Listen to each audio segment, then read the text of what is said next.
Internet of things એટલે કે IoT. ચાલો આ શું છે તે સમજીએ. આ કોઈ ભવિષ્યની ફિલ્મ નથી, આ જ તો આઈઓટીનો મૂળભૂત આઈડિયા છે.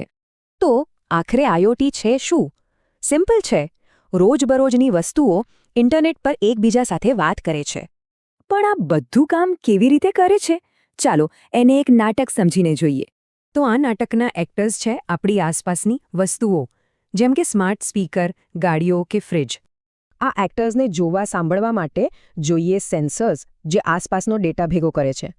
અને આ બધાનું મગજ કોણ છે? સોફ્ટવેર. એ જ બધા નિર્ણયો લે છે. અને આ બધું ક્યાં થાય છે?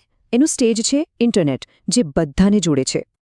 સારું, તો આ કામ કેવી રીતે કરે છે એ તો સમજ્યા, પણ આ કેટલું મોટું છે? 2025 સુધીમાં આખી આઈઓટી માર્કેટ $1 ટ્રિલિયન કરતાં પણ મોટી થઈ જશે. અને અત્યારે દુનિયામાં 25 અબજ કરતાં પણ વધારે ડિવાઇસ એકબીજા સાથે કનેક્ટેડ છે. અને આ વધારો જુઓ, 2025 સુધીમાં આ આંકડો 3 ગણો થઈને 75 અબજે પહોંચી શકે છે. આ ટેકનોલોજી હવે આપણી આસપાસ જ છે, સ્માર્ટ ઘરોમાં, વેરેબલ્સમાં અને ગાડીઓમાં પણ.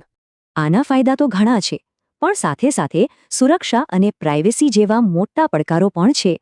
એક સવાલ ઊભો થાય છે, જ્યારે 75 અબજ ડિવાઇસ આપણને સાંભળતા હશે ત્યારે પ્રાઇવસીનું શું?